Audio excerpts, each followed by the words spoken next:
Hi friends, నమస్తే. ఎద్దనపూడి సులోచనారాయణ గారి మౌన తరంగాలు నెక్స్ట్ పార్ట్ చూద్దాము. శంకర్రావు గారు వచ్చే టైం అయింది. విజయ్ టేబుల్ మీద అన్నీ సర్దుతుంటే సుమన మెట్ల మీద నుంచి ఉరుకుతున్నట్టు దిగి పరిగెత్తుకొచ్చింది. డాడీ, నీకు అశుభవార్త. ఏమిటది? మా బోనా కూడా లంచ్కి వస్తోంది. గుడ్, రాని. అది అశుభవార్త ఎలా అవుతుంది?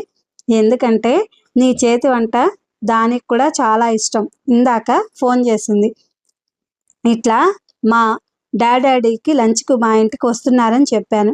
విజయ్ నవ్వాడు. చిన్ని ఇంత పెద్ద అయిన తర్వాత కూడా ఇంకా తాతగారు అనకుండా డాడీ అంటావేమిటి? ప్లేట్స్ పెడుతూ అన్నాడు.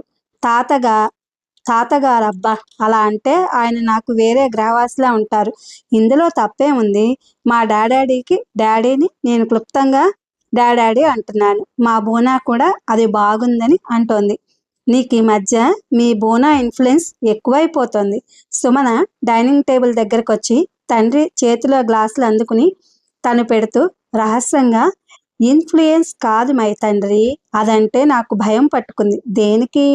అదే చెప్పానుగా, మన ఇంటికి ఏదో సాకుతో వచ్చి తిష్ట వేస్తానంటోంది. మన ఇంటికి అంటే వాళ్ళ మమ్మీ కూడా ఏమి అనదు. బోనా వస్తే నీకు సంతోషమే కదా. కబుర్లు, అల్లరి, చాలా సందడి. నిజమే, కానీ ఈ మధ్య అది నాకు తలనొప్పి తెచ్చిపెట్టింది కదా. తల పట్టుకుంటూ అంది సుమన. తలనొప్పా? ఏమిటది? మర్చిపోయావా? చెప్పానుగా. చెప్పావా? ఏమిటది? అతను గుర్తుకు తెచ్చుకోవడానికి ప్రయత్నిస్తున్నాడు. సుమన నుదురు కొట్టుకుంది. అబ్బా డాడీ, నువ్వు ఓల్డ్ మ్యాన్ అయిపోతున్నావు. మరుపు వచ్చేస్తోంది నీకు. నిజమే సుమ, అంగీకరించాడు అతను. అల్మారా తెరిచి స్పూన్స్ తెస్తున్నాడు. సుమన వెళ్ళి విసురుగా వాటిని లాక్కుంది. అసలు నువ్వెందుకు ఇంత పని చేస్తున్నావు? మీ డాడీ చేత చేయించచ్చుగా, ఎందుకింత శ్రమ పడుతున్నావు? అరిచింది. శ్రమ? నాకేం శ్రమ? వ్యాపారం డెవలప్మెంట్ గురించి ఏవో ప్లాన్స్ ఆలోచిస్తూనే ఉంటాను. చేతులు పని చేస్తాయి, చెవులేమో నేనేం చేస్తున్నానా అని ఆలకిస్తూ ఉంటాయి. సవ్యసాచి అంటే నువ్వే డాడీ. కాదు, నా చెవులు నీ మీద సిఐడి పని ఎప్పుడూ చేయవు. సరే, మా బోనా వస్తోంది, జాగ్రత్త డాడీ. దాని బుర్రలో చాలా ఆలోచనలున్నాయి. నీ వంట బాగుంది అంటూ 10 సార్లు నీకు థ్యాంక్స్ చెప్తుంది. సాయం చేస్తాను అంకుల్ అంటూ వద్దన్నా వంటింట్లోకి వస్తుంది. నువ్వు రానీయకు మరి. నేను ఆపగలిగితే నిన్నెందుకు రిక్వెస్ట్ చేస్తాను? అడుగో డాడీ వచ్చేశాడు. సుమన ఎదురు పరిగెత్తింది. సింక్ దగ్గర చేతులు కడుక్కుంటున్న విజయ్ నాప్కిన్ తీసుకుని చేతులు తుడుచుకుంటూ వచ్చాడు. వెల్కమ్ హోమ్ డాడీ, చిరునవ్వుతో అన్నాడు. అప్పటికే డాడీ అంటూ ఆయనను పట్టుకున్న సుమన హఠాత్తుగా ఆగిపోయింది. కారు వెనుక డోర్ తెరుచుకుని బోనా దిగుతోంది. బోనా ఆశ్చర్యంగా చూసి అంది. అవునే సుమన, నువ్వు మీ డాడీ లంచ్కి వస్తున్నారని చెప్పావుగా. నేను డాడీకి ఫోన్ చేసి సుమన నన్ను పిలిచింది, నన్ను కూడా మీతో తీసుకెళ్తారా అని అడిగాను. ఆయన వచ్చి నన్ను తీసుకొచ్చారు.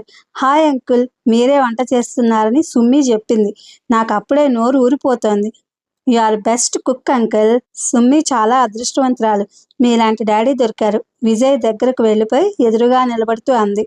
విజయ్ చిరునవ్వుతో చూస్తున్నాడు. బోనా షిఫాన్ చీర కట్టుకుని మ్యాచింగ్ బ్లౌజ్ వేసుకుంది. జుట్టు మెలితిప్పి ముడేసింది. పువ్వులు పెట్టుకుంది. ఒక్క మాటలో చెప్పాలంటే తనకి ఉన్న వయసు కంటే ఎక్కువగా కనిపించడానికి శ్రద్ధ తీసుకుందని తెలిసిపోతుంది. ఏమిటి ఈ పగట వేషం? అంది సుమన. లేదు, మహాలక్ష్మిలా ఉంది అన్నారు శంకర్రావు గారు. డాడీ ఓకే, మీరు మీ అబ్బాయి మాట్లాడుకోండి, నేను నా ఫ్రెండ్ కబుర్లు చెప్పుకుంటాం. No, lunch first. నువ్వు బ్రేక్ఫాస్ట్ కూడా తినలేదు అన్నాడు Vijay. Yes, I'm also very hungry. పొట్ట మీద చేయి పెట్టుకుంటూ అంది బోనా. రండి డాడీ, లంచ్ తిని తర్వాత మాట్లాడుకోవచ్చు అందరం, తండ్రిని పిలిచాడు విజయ్. భోజనాల దగ్గర సందడే సందడి, జోక్స్, నవ్వులు. అబ్బా, ఇంత కడుపు నిండా తిని ఇంత హాయిగా నవ్వి ఎన్నాళ్ళయింది విజయ్. నీ చేతి వంట ఎప్పుడు తిన్నా క్రితంసారి కంటే చాలా బాగుంది అనిపిస్తుంది అన్నారు శంకర్రావు గారు. విజయ్ ప్లేట్స్ తీయబోతుంటే అంకుల్, నేను నీకు సాయం చేయనా అంటూ వచ్చింది బోనా. విజయ్ కూతురు వైపు చిరునవ్వుతో చూశాడు. సుమన వెంటనే విజయ్ భుజాలు పట్టి డ్రాయింగ్ రూమ్ వైపు నెట్టింది. అక్కడ మీ డాడీ నీ కోసం వెయిట్ చేస్తున్నాడు, వెళ్ళు అంది. అవును కదూ అంటూ విజయ్ వెళ్ళిపోయాడు. సుమన టేబుల్ ఎక్కి కూర్చుని నిద్రలో నా చేయి నొప్పి పుట్టిందే బోనా, అన్నం కూడా సరిగ్గా తినలేకపోయాను అంది. నువ్వు అలా కూర్చుని కబుర్లు చెప్పు, నేను క్లీన్ చేస్తాను. అబ్బా, అంకుల్ వంకాయ కూర సాంబారు ఎంత బాగా చేశారే. ఏ, మీ ఇంట్లో వంట మనిషి చేయడా? అతను చేస్తాడు కానీ మీ డాడీ చేయనివ్వడు. అతను చేస్తాడు కానీ మా డాడీ చేయనివ్వడు. ఆయనకి షుగర్ బీపీ కదా, పచ్చం వంటలు చేయమంటారు. మాకెప్పుడో ఆ రోగాలు వస్తాయని ఇప్పటి నుంచి చప్పిడి తిండి తినమంటారు. మా ఇల్లు ఒక నరకం అనుకో. మీ మమ్మీ చేయొచ్చు కదా. మా మమ్మీకి అస్సలు వంట రాదు. ఆవిడ పుట్టింట్లో వంట చేయలేదట. ఇప్పుడు నేర్చుకోవచ్చు కదా. ఆవిడ నాకు రాదు అంటుంది. నువ్వు నేర్చుకోవాల్సింది.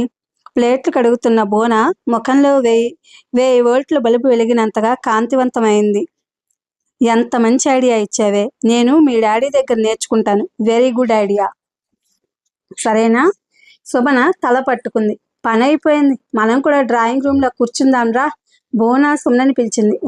నా గదిలోకి పోదాం, కొత్త ఆల్బమ్స్ తెచ్చాను, విందువు గాని. సుమన చేయపట్టి లాక్కెళ్ళింది. వంటిల్లు క్లీన్ చేశాను అంకుల్.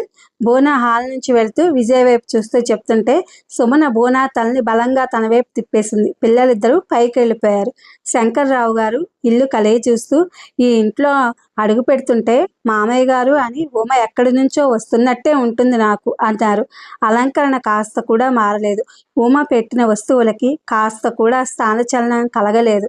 ఉమ ప్రసక్తి రాగానే విజయ్ ముఖంలో విషాద వీచికలు ముసరబోయి అంతలోనే మాయమయ్యాయి. విజయ్ పిల్లో తెచ్చి తండ్రి వెనక ఆనించాడు. రిలాక్స్ అవుతున్నాను. ఇక్కడికి వస్తే అసలు ఇదే నా ఇల్లు.